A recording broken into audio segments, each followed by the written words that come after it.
pagi, Pak. Gimana kabarnya semua? Sehat.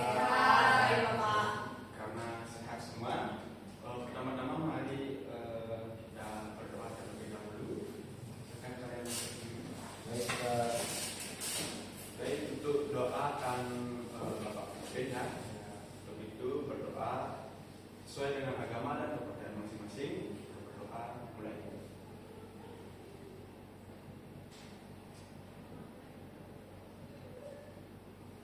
Berdoa selesai.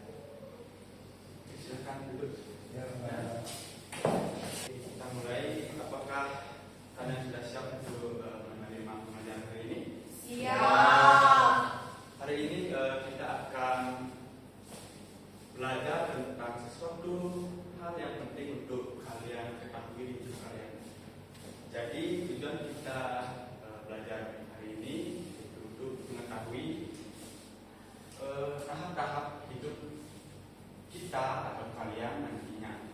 Nah, agama Hindu itu memiliki ajaran. Ajaran ini mengatur tahapan atau fase setiap seseorang, yaitu catur asrama. Sebelumnya apakah kalian sudah tahu apa itu catur asrama?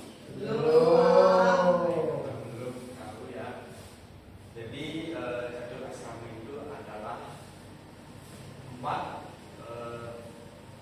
tahapan yang harus kita jalani oleh umat Hindu sesuai dengan ajaran Dharma dan juga mencapai moksa.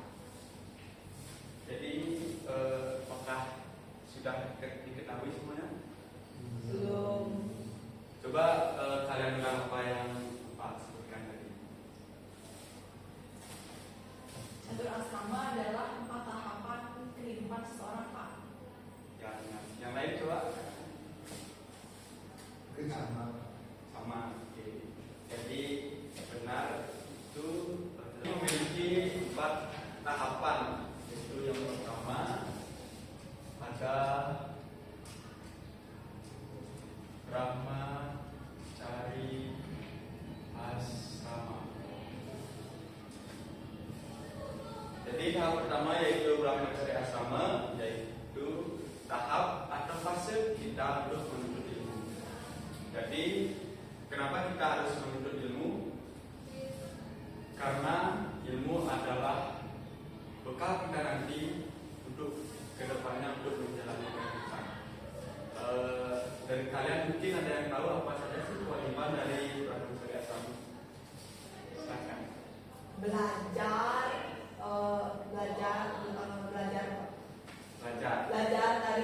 dari kecil hingga dewasa. Oke, belajar dari kecil hingga dewasa. Ada lagi yang lain? Oke, belajar. Jadi benar sekali yang kami bilang. Jadi Brahmacari asrama yaitu kewajibannya adalah belajar.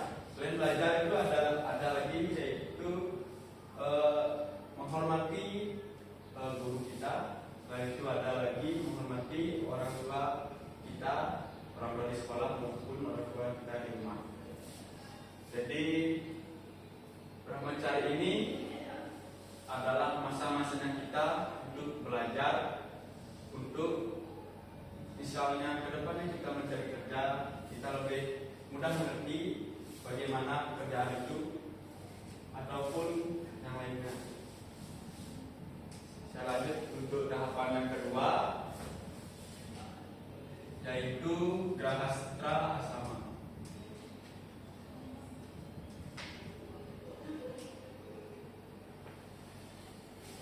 Grahastra asrama, tahapan kedua. Jadi Grahastra asrama ini ialah masa-masa kita untuk sudah berkeluarga, memiliki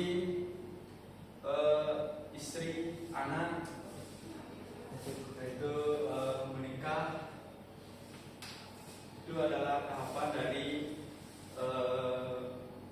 Grahastra asrama. Dari kalian mungkin ada yang mengetahui apa sih kewajiban dari Grahastra asrama? Saya, Pak, Silakan. kalau seorang pria dalam Grahastra asrama dia memiliki kewajiban untuk menafkahi keluarganya, Pak. Oke, menafkahi keluarga. Benar sekali apa yang dibilang.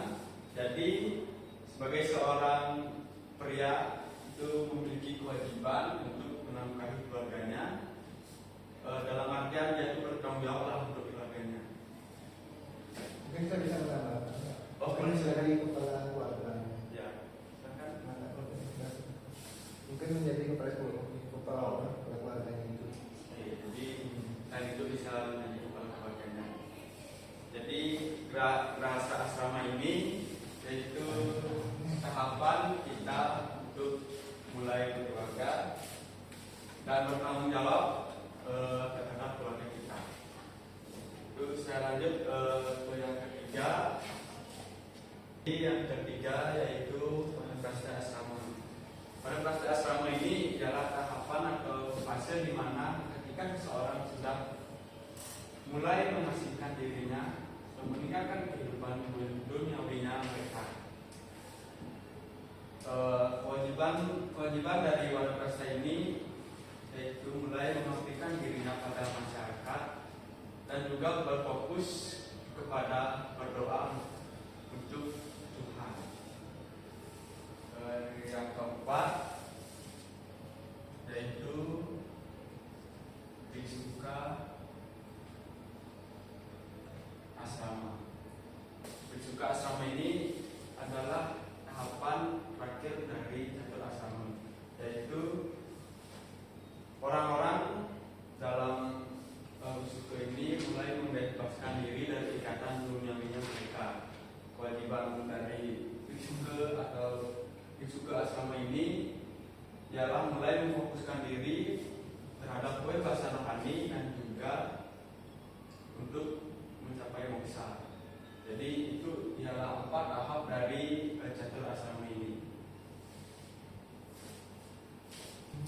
Oke, jadi itu tadi penjelasan mengenai pengertian dari catur asrama dan juga tahapan-tahapan dari catur asramanya. Jadi untuk itu apa sih